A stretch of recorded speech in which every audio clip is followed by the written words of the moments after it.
This week, bioprinting cells, talking to strangers, and perfecting your posture.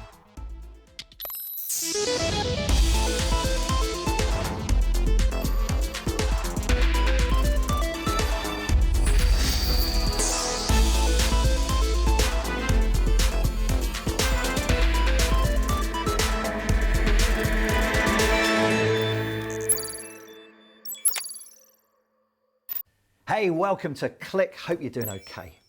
Now, you probably don't want to hear this, but we are now almost coming up on a year of video calls, Zoom meetings, and Teams chats. And I have to say, in that respect at least, I think the world has adapted quite well. And unsurprisingly, a lot of innovators have leapt at the chance to invent a whole range of video call accessories. And my good friend Lara Lewington is sporting one of them right now. But can you spot it? Can you? What could it possibly be? No idea. These are the Periphery smart earrings. Now, not only do they help you get your top half dressed up for a video call, but they also provide sound directly into your ear just behind the earring here, and there's a microphone just here as well. So it means that you can make phone calls or video calls and communicate through these. I'm no expert. I'd say they're a little on the big side, but hey, they do match your frock. Well, almost, and they do come in different designs. But as you say, they are rather chunky. They could do with being miniaturised a bit, but the idea is not bad. Yeah, talking of not bad ideas, how about this? Wow, what's that? Right, so here's the thing, right? This went viral a month or two ago. It turns out one of the most awkward parts of a video meeting is trying to leave it. I don't know whether you've been there, but everyone waves, and then with their other hand, they hit the leave meeting button, and then it turns out that you haven't really left the meeting, and then you have to hit the confirm that you're going to leave meeting button. Well, this inspired one creative technologist to invent the zoom out. All I have to do to leave a meeting is pull this. He's gone. You know when you're talking to somebody and you say goodbye and you're in person and you end up walking in the same direction? Oh, I hate that. Absolutely Absolutely really hate awkward? that. Yeah. Exactly. You. So just leave that with me. I'll work that out. Yeah, as if for all of us. It's like that, but every hour when you're doing calls all day, and you're trying to leave and you say like bye, and then you're like fumbling for the leave button. This is Brian Moore, who created the zoom out. And of course we had to make our own. So Stephen Beckett downloaded the plans that Brian put on GitHub, got handy with his 3D printer, and here's the result. Here we go. A pull cord connected to a Bluetooth enabled circuit board which sends an instruction to your computer to end the call. Simple and effective. It's a race. All right, 1, 2, 3, go. I guess these days as well, you don't just have to make these things for yourself. You can share them with the world on the internet, so you can go viral with these things. I feel like really good comedians, they make a joke about something that everyone thinks is just something that they experience, but then because they laugh at it because they're, oh, everybody experiences this. The same thing goes with this. It's like, I didn't think that many people experience, this is definitely something that I experience. Turns out, you know, millions of people who watch this feel the same way. Goodbye. And I never know, right? I will make something and I'll put it out in the world and one person will see it and be like, that's dumb. And then sometimes, like in the case of the pull cord, I'll make it and I'll be like, I'll put it on the web, we'll see what happens. And then suddenly it blows up and I'm like, wow, I cannot believe how many, it just struck a chord, no pun intended. What are some of the other crazy things that you've built? Built a scooter that is powered by screaming. It's a scooter powered by anger, and it was for angry birds. You know, it was a scooter with a microphone on it. The throttle didn't work unless you screamed. So the louder you screamed, the faster it went. The thing I've actually been working on that I haven't mentioned is this, which is a Polaroid. But when you take a photo of somebody, smile, it actually prints out a reverse image recognition photo of them off the internet, which is terrifying. It's a really scary thing. I tried it on taking a photo of my wife and printed out a photo I had taken of her like 7 years ago because it was on the internet somewhere. Brian, can you keep these dumb projects coming, please? Because they're brilliant. I can try. That's all I got in COVID. And sitting here at home making these things. Oh, good, you're back. Yes, I am. Now, we're going to talk about stem cells. Now, stem cells grow from one type of cell into any other type in the human body. But for researchers, controlling that process is proving difficult. But now, one company in Cambridge claims to be able to reprogram stem cells to produce any other type of human cell in large quantities. It's part of a growing trend to bioprint elements of the body. And Jen Copestake has been to find out more. The ability to repair damaged cells and tissue in the body is the focus of the field of regenerative medicine. And over the years, we've seen bioink being used to print tissue, 3D printed body parts, and even a company growing bones from a person's own stem cells. Innovations around stem cells, the building blocks of our bodies, offer a lot of exciting potential. Now, typically, these cells are extracted from a blood or skin sample in small amounts, but one company is working on producing any type of human cell in industrial quantities. Hi, thank you for having us in your lab. So this is one of our molecular biology labs, and here we create what's called gene cassettes, and we engineer cells essentially. Here at BitBio in Cambridge, an interdisciplinary team has created a new technology called Optiox, or Optimized Inducible Overexpression. It enables the precise reprogramming of entire cultures of stem cells into any cell type on a vast scale. Founder and neurosurgeon Mark Cotter is combining the fields of coding and biology to enable a deeper understanding of the genetic engineering of a cell.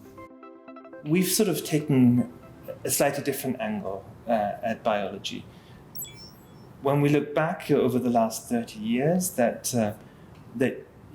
seems like you can look at biology a little bit like a software, and that means that there's a possibility to reboot a cell with a new program. And our technology allows us to do this extremely efficiently.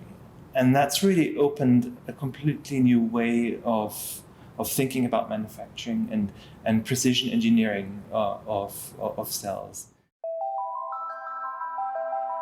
The way they are, when we create them, we keep them in incubators here as all other cells that are grown outside the body. They need a certain oxygen level, carbon dioxide, and temperature. And when once we make the desired cell type, we can actually freeze them in small test tubes, and we can send them to the customer in a frozen format. These cells could then be used for patient therapies, but also to study rare diseases or discover new medicines. The golden standard in the field is to use primary cells, which are isolated from human organs. But as you can imagine, the difficulty there is that the donors are very scarce. So it's very difficult to get these primary cell types. Actually, BitBio aims to bring a new gold standard to the field. We can create mature cell types that behave like primary human cells that you would find in the body. Using these mature cell types for drug testing could yield much better results and eliminate the need to test on animals. Every disease, every condition starts with a problem at the cell level. So it's the cells that actually go wrong. And if you want to create medication, drugs, then you need to understand what's happening in order to be able to design the right drugs. And I'll just pull out an example. For example, Alzheimer's disease. There's been a lot of effort to create drugs, and unfortunately, so far, they haven't been very successful. Traditional drug discovery will use animal models and animal cells to model, a condition like Alzheimer's. But the problem is that mice don't get Alzheimer's. So you have to do something to the mice so that they then sort of present with something that looks like Alzheimer. And then you create a drug to treat the thing that you've created.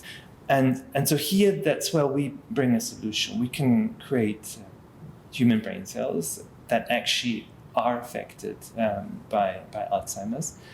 And what this allows you to do is then to use, target your research and your drug discovery against the actual condition. Having access to millions of high-quality human cells could help advance other technologies. A team in South Korea have developed this bioprinter, which can help heal diabetic foot ulcers. A photo of the ulcer is uploaded to the Doctor in Vivo machine, which prints a patch the exact size of the wound with biomaterials. This has successfully led to wound closure and healing of ulcers, which, if left untreated, could lead to amputation. These and many more technologies could benefit from the manufacture of human cells on an industrial scale, and it could revolutionize the capabilities of regenerative medicine.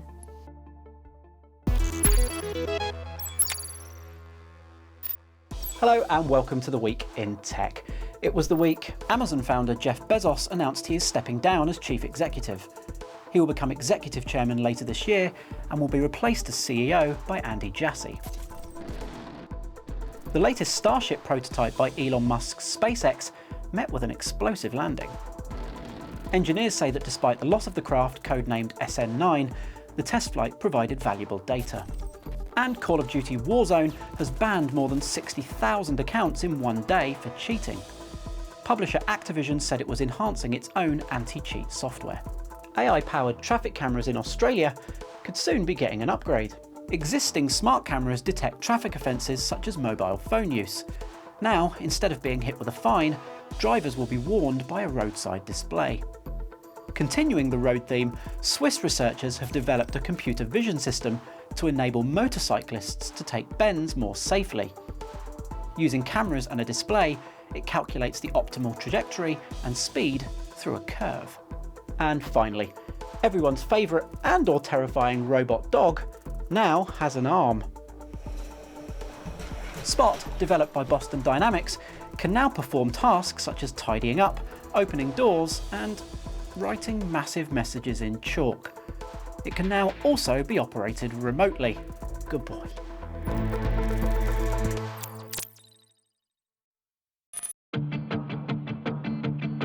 I've been working from home now for almost a year, and it's safe to say I've done a lot of slouching, and I've started getting worried I might be doing myself some harm. I've also been bombarded with Instagram ads for this gadget that makes you sit up straight, so I thought I'd give it a go.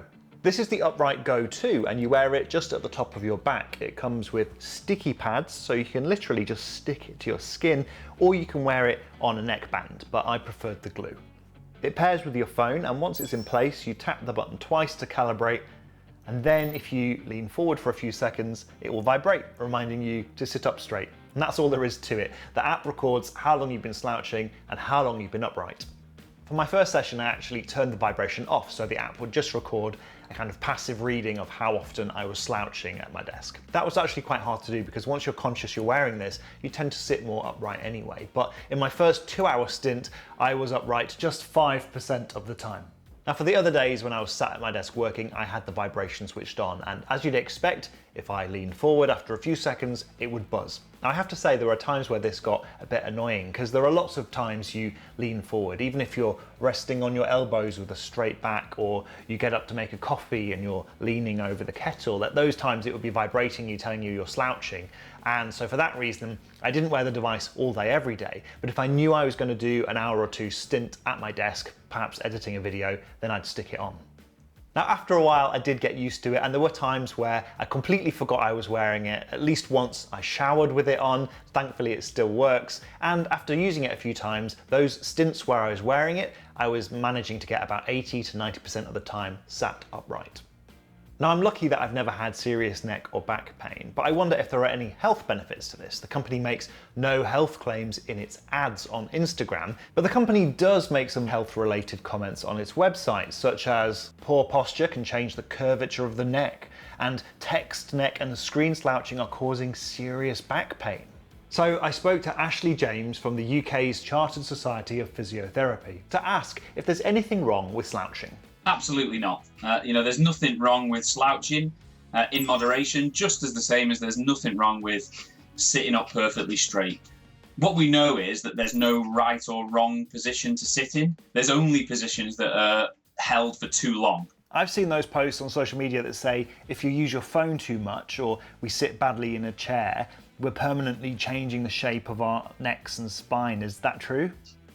Yeah, no, so there's no good evidence that sitting in any one position will permanently change the position of your spine. The key thing is movement and not to be sat in any one position for too long. What I'm hearing is that it's absolutely fine for me to work in bed all day. Yeah, I mean, everything in moderation, you know, we don't want too much of a good thing. So I wouldn't suggest working from the sofa and the bed all day. Again, not because they're inherently bad, but because it would reduce our ability to move regularly, and that might lead to some pain and discomfort. The company told me it doesn't make health claims for its products, but its research shows that people do sit up more when they use it. Well, no surprise there because it buzzes every time you slouch. One thing I notice is that it doesn't buzz if you lean backwards, so positions like this are not okay, but you can sit really badly backwards in a chair and it will never vibrate. Purely from a cosmetic point of view, I have really enjoyed wearing this because I know when I go shopping, I catch my reflection in the shop windows and I'm always hunched over with my shopping bags. My posture just isn't great. And this device vibrates to remind me to stand up straight. So I can imagine when the pandemic's over, if I get to go to some posh events, I might wear this just to remind me to sit up straight and keep my shoulders back.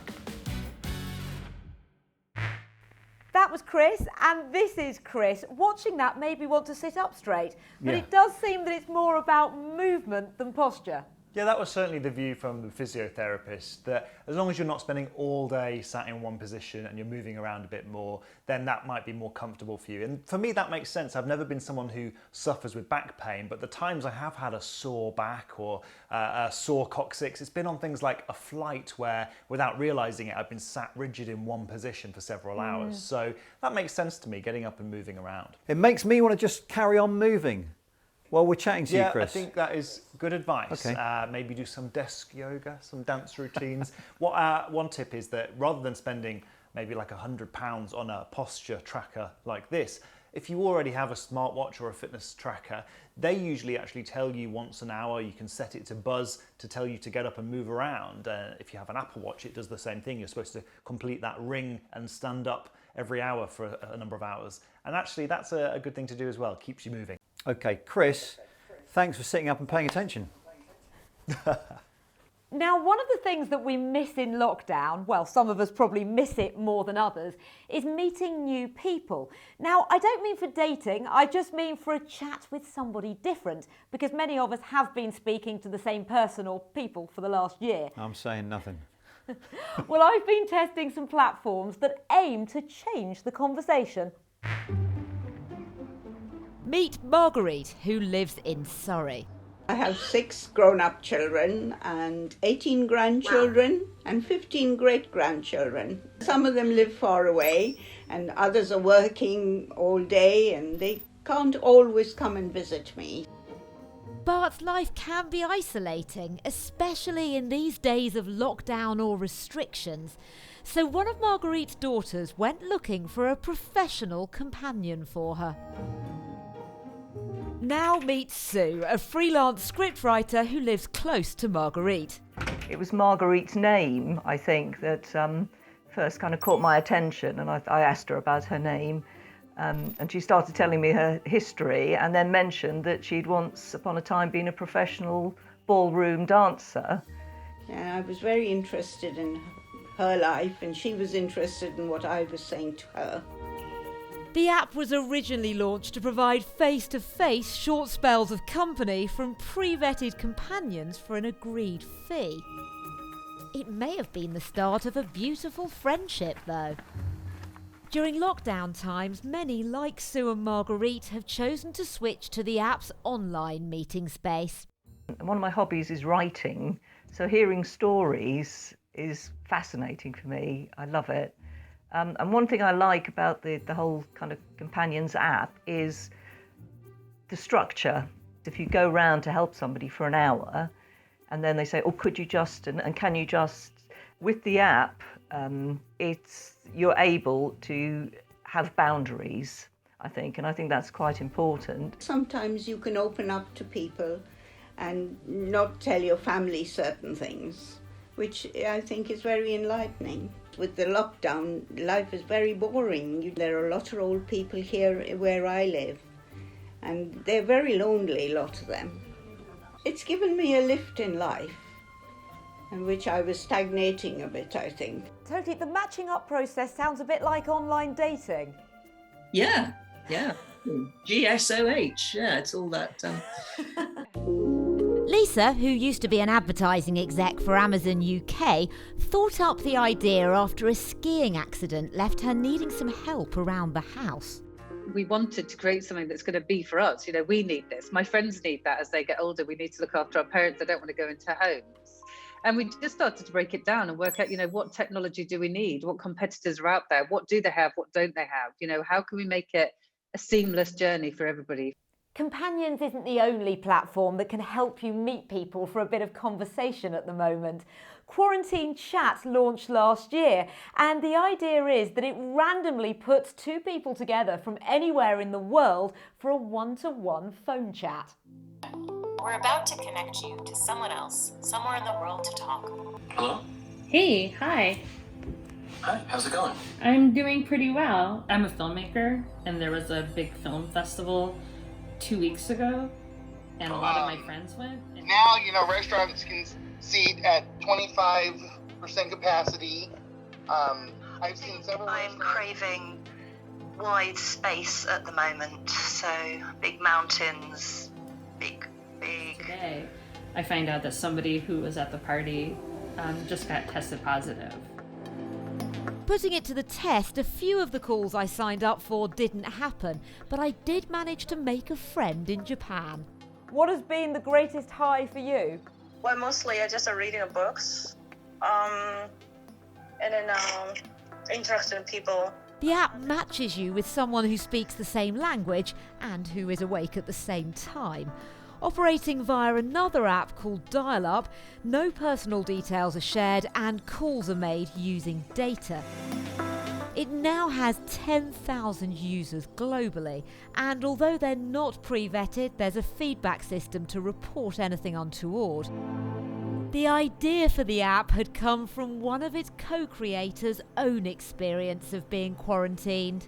There's a lot of benefit to just getting out of your own head and listening to someone else's stories, and having someone listen to you. You know, it's just two of you in the phone. It's not like this group chat room or anything. It's just the two of you, and you're there, and you both want to talk, and you're listening to each other. So it's very comforting and helps you feel like very connected. Meanwhile, our original pairing, Sue and Marguerite, are looking ever stronger. It's got many more stories that I'd love to hear. We might even write a book together, Marguerite. I think we're planning on meeting up again soon, aren't we, Marguerite? And we will. Yes, we are. Yes. Yeah, we can talk about the weather. How interesting. I have to say, I've always felt awkward talking to strangers. How was it for you once you got chatting? Well, it's funny actually, because of all the things I've missed over the past year, it had never occurred to me that I'd missed meeting different people from different places. But actually doing this, it did feel quite refreshing. It was a little bit awkward to start with, but then soon you sort of settle into the chat. Oh well, there you go. Something new for everyone to try. I think we've all tried something new this week, haven't we? Anyway, that is it from us for now. As ever, you can keep up with the team on social media. Find us on YouTube, Instagram, Facebook and Twitter at BBC Click. Thanks for watching. See you soon. Bye. Bye-bye.